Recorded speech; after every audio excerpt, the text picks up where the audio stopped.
But first, there are renewed calls tonight for mandatory pill testing at music festivals after a number of partygoers overdosed at the weekend. 9 people were taken to hospital after ingesting MDMA at the Hard Mission Festival in Melbourne. 8 of those placed in an induced coma, with 3 still critically ill. Now, the Victorian Greens have already got a proposal for mandatory pill testing to go before Parliament next month, and the events of the weekend have only strengthened their resolve. Here's Greens MP Ave Pagelli. They are more aware of the risks of what it is that they are taking and the dosage of what they are taking. And we actually know that, contrary to some opinion around whether or not it increases drug taking out in the community, there is a cohort who, when given that health information, will choose not to consume their substance, will choose to instead behave differently with their drug based on that one-to-one health-based conversation. Liz, I get that, this is a tragedy whenever you see someone overdose, and of course I said 3 still critically ill. But is pill testing really the answer here, or does it just create more problems? Well, I think it creates an impetus to just take more drugs. The reason why these substances are illegal is because they're harmful. And this entire, let's just do the harm reduction strategy with drugs of all kinds simply doesn't work. Look at the injecting rooms in North Richmond. So since 2018, which is when they opened, they said, we've saved 16 lives a year. But they've managed just under 8,000 overdoses. So you've created a facility where I can just get off my face, absolutely overdose to the point of death, and now you want to take credit for having saved the same people's lives again and again and again. Yeah. I know people say it sounds harsh, but I've always just said let natural selection take its course. But if you are dumb enough to seek out these drugs, pay good money for them because they don't come cheap, and put these substances into your body knowing that they could have any number of reactions. But that's why it fails the common sense test.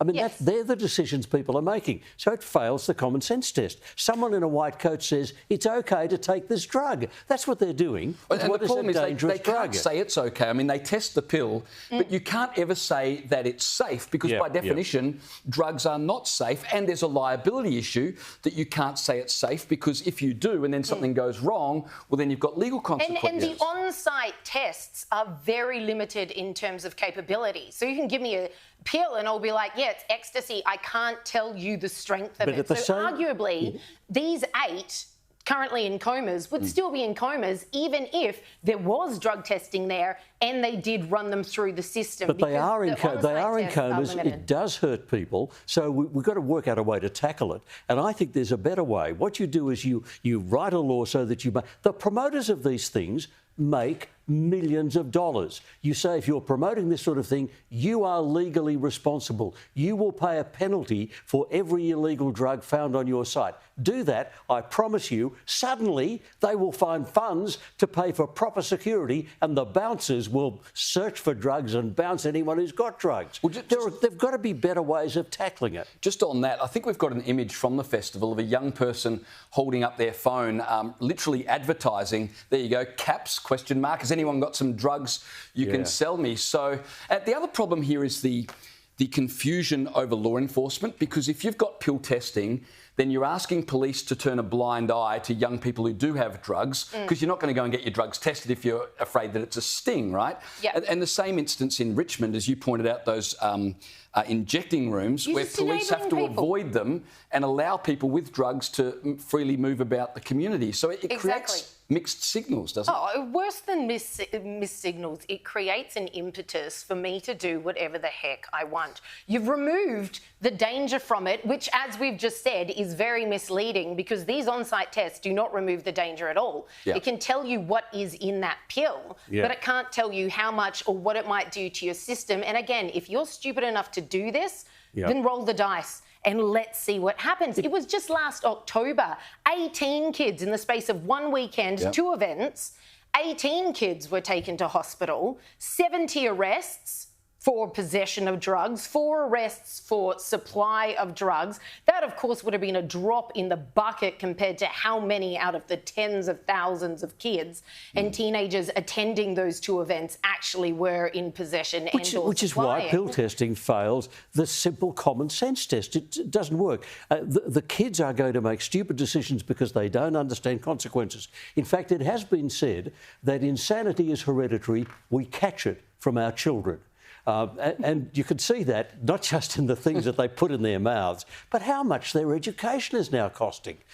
There's a new study from Victoria, sending your kid to a public school in Victoria, just paying the fees for the things you've got to buy for the kids, 36% more expensive this year than it was last year. That's a huge, when inflation is 4.9%, there's a 36% increase. This is not a state government that is really keen on helping people struggling with the cost of living. The massive rub here, it would almost be okay if you knew your kids, for that kind of money, were getting a good education. But last year's NAPLAN results, released last August, showed Victoria was doing the worst out of all of the states. Although not much to crow about even nationwide, 33% of our kids' parents were not meeting the benchmarks, the NAPLAN benchmarks whatsoever. It was completely crushing. It was incredibly embarrassing.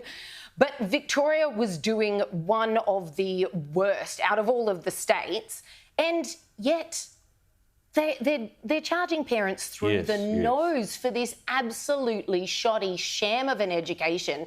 And I'm sorry, it doesn't matter how much they say, oh, it's a teacher shortage or the quality of teachers. No, it is what is in your curriculum. It is pure BS. Kids are coming out the other end without knowing anything. And it's not that people have gotten dumber. Primary school aged kids 100 years ago were fluent in Latin and fluent in the classics. They're not dumb at certain ages. No, you are feeding them utter nonsense and they are coming out the other end. One of the worst grades in those NAPLAN results from last August, goodness knows what this year's will look like, was simple just numeracy and literacy. The kids couldn't do it. And that's to say nothing of the PISA results, that test that they do every 3 years to see how we're doing in comparison to OECD countries. Let me tell you, very bad, eye-wateringly bad. 2019, because they only do it once every 3 years, Australia got the worst results in our nation's history. Now, the next 3 years passed, of course, and this time it came out and they were like, oh, our PISA results were holding steady. We're holding steady. Holding steady compared to last time? That was the worst we've ever done. Yes. It's just embarrassing. But I tell you who's really wisened up on the public school system and the absolute gyp that it is, and that's parents in the UK. A new study came out today, poll I should say, showing that 1 in 3 UK parents believe the pandemic proved children don't need to go to school every day.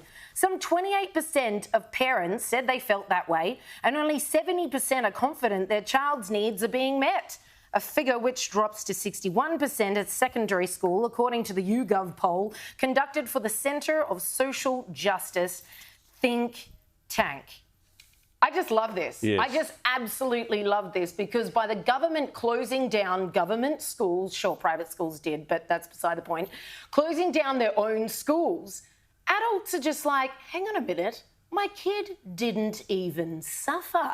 You don't need to be there every day. Just like adults discovered, I don't need to be at work 9 to 5. I don't think it's true that kids didn't suffer by closing down schools. That was the socialisation aspect. Not missing out on this absolute BS education they'd otherwise be getting. No, that's not true. Kids working from home with self-directed study was an absolute flop and a disaster for kids. But I agree with your point that... In what way?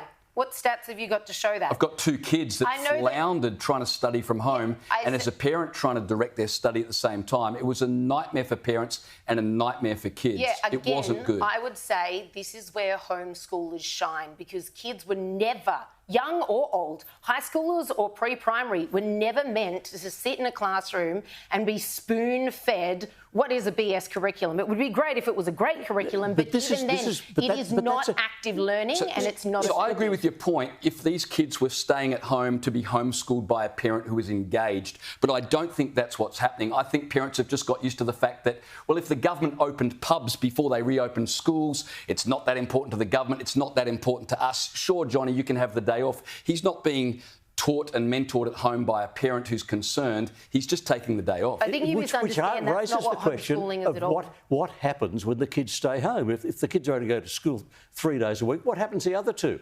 The parents work. This is why homeschooling is a great idea. I think it's a wonderful... Much cheaper and a lot too. Of Americans you don't get those fees. But you've got to have a parent at home to do that. And we're living in an economic world in which having a parent at home doesn't work. So if you've got a kid at home for 2 days a week, what are they going to do? They won't have a parent looking after them. They will have no one caring for them. They won't be doing homework. They won't be studying. It's just impractical. And you know what it does? It actually throws the entire class out. Because if you've got some kids there on Wednesday and other kids there on Thursday, how does a teacher introduce a new idea, a new concept? Got to teach the one class on Wednesday and then half the class is gone the next day. So he's got to teach the original, different concept again. The BBC, it makes it unworkable. It's not practical. The BBC reported that last year, on any given day, 1 in 5 students was absent, and they're expecting in the year to come, 1 in 4 students on any given day will be absent. And I think the lesson from COVID from parents was that, well, education's not that important, and the government sent that education.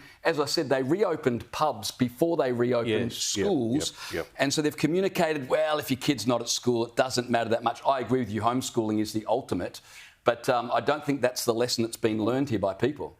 I just have to say, because I was homeschooled for several years, doesn't my smartness show? No, but it doesn't require, depending on the age of the kids, it doesn't require a parent at home. It genuinely doesn't. You are working at your own pace using what is called paces. And so smart kids graduate year 12 when they'd otherwise be graduating year 10. Kids that aren't so academic will probably finish year 10 and go off to a trade because they already know their strengths and weaknesses, and they're already 10 times smarter if you ask me. The stats on homeschooling and how much of a better education they get. Liz, but there's a misunderstanding that a parent has to be there. I think a lot of parents, when they think of homeschooling, they picture themselves at a chalkboard at home. It is nothing but Liz, like that. I've got to ask you, because you said it is age dependent. At the right age, kids can do that, and motivated kids at the right age can do that. I accept that. What happens with the little kids who are learning the basic concepts? I mean, I've got a 5-year-old grandson and he loves doing certain things for about 5 minutes and then he wants to move on to something else. You can't leave those kids alone educating themselves for a long time. Direct instruction from the front actually works if the curriculum is good, right? If the curriculum is sound. Well, I'm glad you brought up a 5-year-old because obviously they're not the age that I'm referring to that you would leave them alone just to do their paces. They can't read and write yet properly. Anyway, so yes, that part is very hands-on. But I tell you what, by the time Mum sent the littlies in our family to school, the school didn't know what to do with them because they were like, these kids are years ahead in terms of reading, writing, arithmetic, etc. and so on. But those kids are way better to then go on to do whatever else they want to do. But yes, those early years, very hands-on.